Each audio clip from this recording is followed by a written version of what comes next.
Pakistan. Wahnsinnige Landschaften, herzliche Menschen, tolles Essen, einzigartige Architektur. Wir haben uns 2,5 Wochen auf die Reise begeben, dieses faszinierende Land näher kennenzulernen.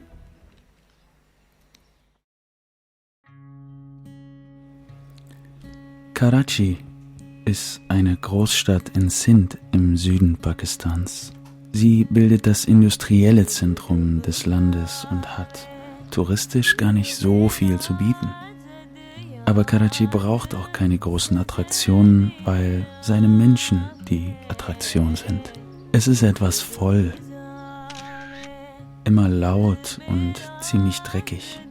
Am Clifton Beach trötet mir ein Eisverkäufer ins rechte Ohr, von links wird mir eine Kameltour angeboten. Und inmitten des Chaos erhebt sich eine Gruppe pünktlich zum Sonnenuntergang zum Gebet. Auf einem einfachen Teppich auf dem Boden, obwohl in der Nähe eine schöne Moschee liegt. Umgeben ist Karachi vom bunten Treiben auf den Märkten. Viel wird hier von Hand gemacht.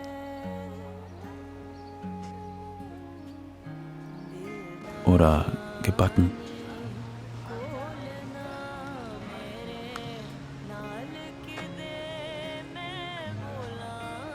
Im Mazar-e-Qaid-Mausoleum ruht Muhammad Ali Jinnah, der Gründer Pakistans. Seinem Gesicht begegnen wir immer wieder. Es wird ebenfalls nicht langweilig. Irgendwer spielt immer auf der Straße Cricket oder man hantiert mit irgendwelchen Pappkartons rum.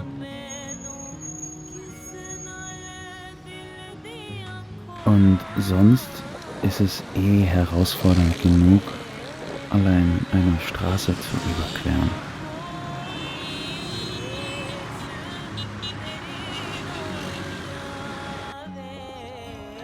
Frere Hall. Das alte Rathaus, noch aus der Zeit der Briten von 1863. Tagsüber zu heiß für irgendwen. Abends ein beliebter Versammlungsort.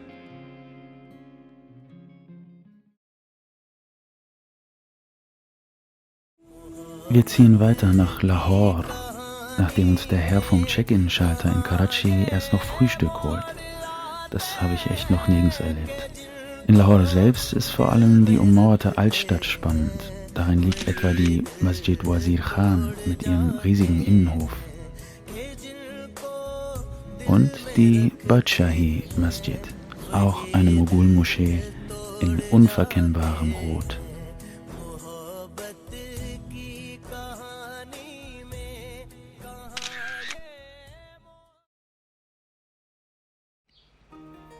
Etwas nördlich der Altstadt sind ein paar Grabstätten von Mogulkönigen aus dem 17. Jahrhundert. Unter anderem von Jahangir, dessen Sohn Shihabuddin übrigens das Taj Mahal in Agra errichten ließ. Und von Jahangirs Schwager Asif Khan. Die Gräber sind in feinster Detailarbeit errichtet worden. Der Stein stets aus einem einzigen Stück Marmor und die anderen Farben auf den Gräbern sind nicht etwa gemalt, sondern reingesteckt. Unglaublich, ohne Maschinen vor 400 Jahren. Die Pakistaner sind einfach toll. Schon am Flughafen bestehen 3-4 Leute darauf, Nummern auszutauschen, damit sie uns willkommen heißen, wenn wir da sind, wo sie herkommen. Fast jeder lächelt uns an und grüßt mit dem Friedensgruß. Als wir offensichtlich sichtlich überfordert nach einer SIM-Card suchen, sprechen uns mehrere Leute an und fragen, ob sie was für uns tun können. Eine Frau kommt aufgeregt angelaufen, nur um uns ein Willkommen in Pakistan mitzugeben. Man freut sich einfach, dass Ausländer kommen. Als ich Gemüse kaufen will, verweigert der Gemüsehändler die Zahlung, weil ich sein Gast sei. Die Suche nach einem Mietroller endet bei unserem Gastgeber mit den Worten, nehmt doch einfach meinen. Einen halben Nachmittag unterhalten wir uns in einem Restaurant, obwohl wir eigentlich nur kurz essen wollen. Und natürlich dürfen wir nicht zahlen zum Schluss. Auf dem Weg nach Islamabad stoppen wir beim Rohtas Fort, eine riesige 500 Jahre alte Festung. Dieses Fort ist UNESCO-Weltkulturerbe und super erhalten, weil es nie angegriffen wurde. Es könnte eigentlich zigtausende Besucher anlocken, aber Pakistan bleibt noch ein Stück Erde, das vom Tourismus kaum profitiert, dessen Charakter aber vom Tourismus auch noch nicht beschmutzt wird. Islamabad ist anders als alles andere, was wir bisher von Pakistan gesehen haben. Viel weniger hektisch, weniger voll, weniger laut, grüner, um die 10 Grad kühler und sauberer, meistens. Die Hauptstadt ist von Bergen umgeben, die immer wieder Aussicht auf die Stadt von oben bieten. Das Pakistan Monument ist eines der Wahrzeichen der Stadt. Die 4 Blätter der Blüte stehen für die pakistanische Einheit von Punjabis, Balochis, Sindhis und Pashtuns. Gilgit-Baltistan fehlt noch, aber dazu später mehr.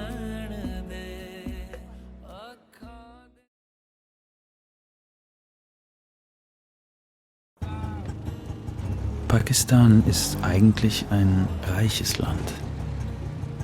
Der Reichtum aber verbleibt in den Taschen einiger weniger. Der Rest hat mit widrigen Umständen zu kämpfen, immer wieder.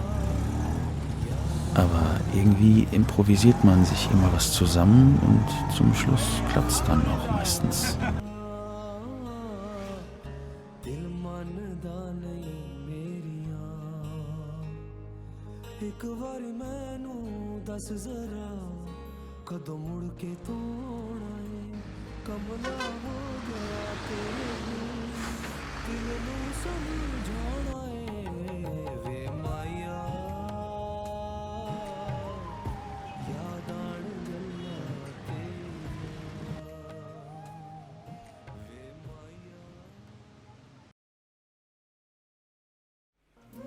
Das Highlight von Islamabad ist die Faisal-Moschee, eine auf Wunsch des saudischen Königs in den 80ern in Form eines Beduinenzells errichtete Moschee. Die Kapazitätsschätzungen schwanken.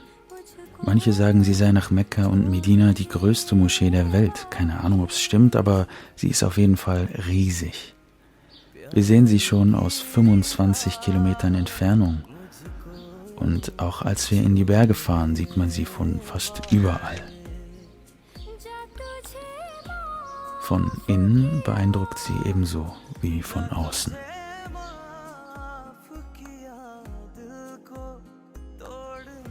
Im Fatima Jinnah Park geht das Leben mit dem Sonnenuntergang los. Es gibt ein paar leckere Kleinigkeiten und endlich spielt auch mal eine Gruppe kein Cricket, sondern Fußball. Die Pakistaner sind verrückt nach Cricket. Selbst ihr heutiger Präsident führte die Nationalmannschaft 1992 zur Weltmeisterschaft. Wir machen uns auf nach Gilgit-Baltistan in die Berge, ganz in den Norden Pakistans. 20 Grad kühler als noch in Karachi. Hier treffen Hindukusch, Himalaya und Karakorum aufeinander und hier liegen 5 der 13 höchsten Berge der Welt. Der Flug ist ein absolutes Highlight. Das muss echt eine der anspruchsvollsten und gefährlichsten Aufgaben sein, die es so gibt als Pilot. Hier oben werden wir für eine Woche bei einer Familie wohnen, die sich liebevoll um uns kümmert und Kirsch- und Maulbeerbäume im Garten hat. Die Sichten sind unbeschreiblich und unser erster Tag fasst eigentlich gut zusammen, wie wir Pakistan bisher wahrnehmen.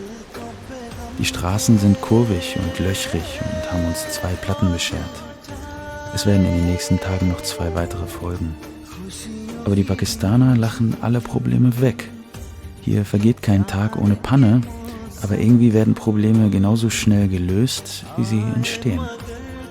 Und man hilft sich. Beim ersten Platten nehmen uns ein paar Bauern auf ihrem Traktor bis zur nächsten Werkstatt mit. Und beim zweiten lässt uns ein Lehrer auf seinem Roller zur Werkstatt fahren. Und wenn der Mechaniker, er dürfte ungefähr 12 gewesen sein, den Platten fixt, lädt uns der Lehrer nebenan auf eine warme Suppe ein im Café seines Bruders. Wir fahren noch etwas höher in die Berge. Eine ebenso steile wie kurvige Schotterpiste führt uns hoch in ein Dorf, in dem die Zeit stehen geblieben scheint. Chunda. Überall lachende und spielende Kinder auf den Wegen. Man lebt von der eigenen Ernte. Kartoffeln, Getreide, Äpfel, Aprikosen, Kühe, Hühner, Ziegen grasen rechts und links. Eigentlich wollen wir nur kurz für die Aussicht hin, aber dann bleibt das halbe Dorf für 4-5 Stunden bei uns, führt uns rum bis hoch zu einem Wasserfall und bringt uns Joghurt frisch von den Kühen und salzigen Tee. Lecker, wenn man Suppe statt Tee erwartet. Man erzählt uns vom Leben im Dorf. Einfach ist es hier sicher nicht, ohne Zugang zu medizinischer Versorgung, zu Bildung, quasi ohne Infrastruktur. Aber niemand beschwert sich, vielmehr freut man sich, das fremde Interesse an dem Dorf zeigen. Es ist irgendwie alles so ehrlich,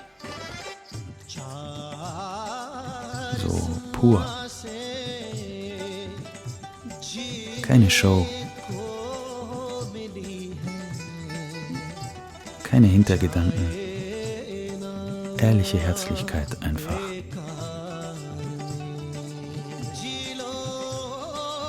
Der Weg zurück ist dann so steil, dass wir uns das mit dem Roller nicht mehr recht zutrauen. Aber wie immer, jemand kommt vorbei, bringt unseren Roller und uns sicher runter und lädt uns dann auf eine 7-Up ein. Am nächsten Morgen wollen wir mal pur bergsteigen.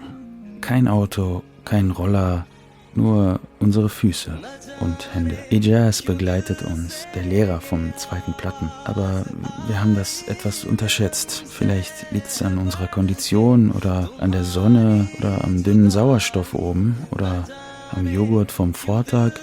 Jedenfalls ist das echt nicht ohne, da hochzukommen. Aber die Aussichten entschädigen natürlich für einiges. Das hölzerne Gebäude ist die Chilingrong-Moschee in Shigar, soll im 17. Jahrhundert erbaut worden sein in einem buddhistisch-tibetischen Stil, liegt auf 2500 Metern, Erdgeschoss für den Winter, erster Stock für den Sommer. Wir fahren weiter in die Wüste. Hier oben sind 2 Wüsten, Katpana und Sarfaranga. Beide gehören zu den höchstgelegenen Wüsten der Welt. Man nennt sie hier Cold Deserts und im Winter liegt wohl auch 1 Meter Schnee drauf. Im Winter sind es hier nämlich bis minus 35 Grad und im Sommer bis plus 35. Es ist ein wahres Wunder Gottes mit den Eisbergen im Hintergrund.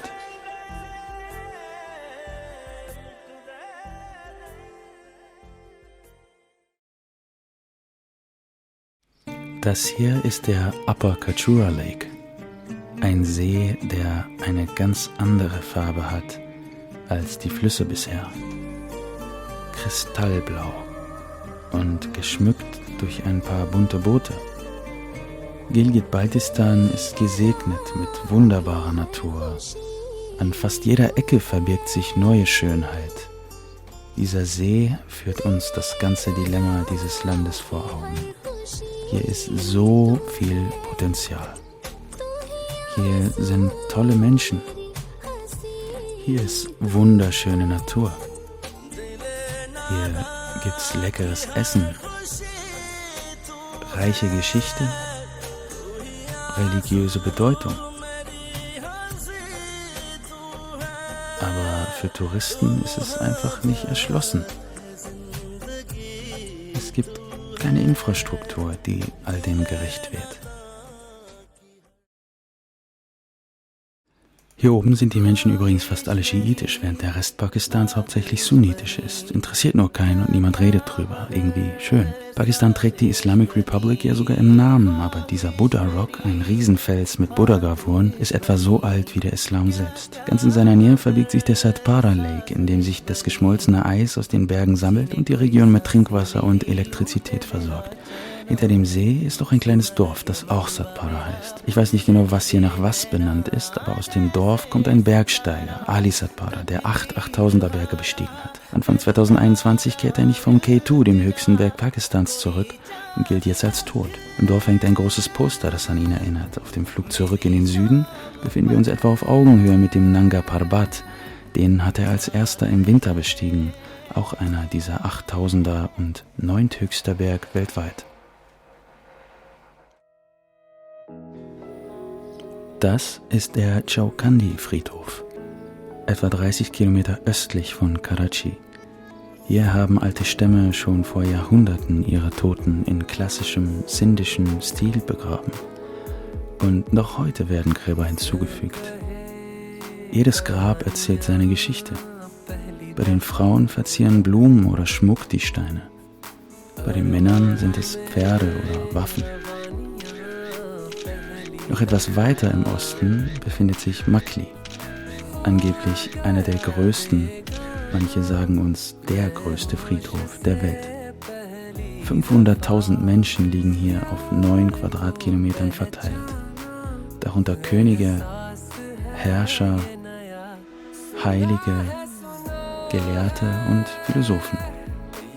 Eintritt zahlt man natürlich nicht und man scheint sich ebenso wenig für diesen Ort zu interessieren wie für die Shah Jahan-Moschee ein paar Kilometer weiter.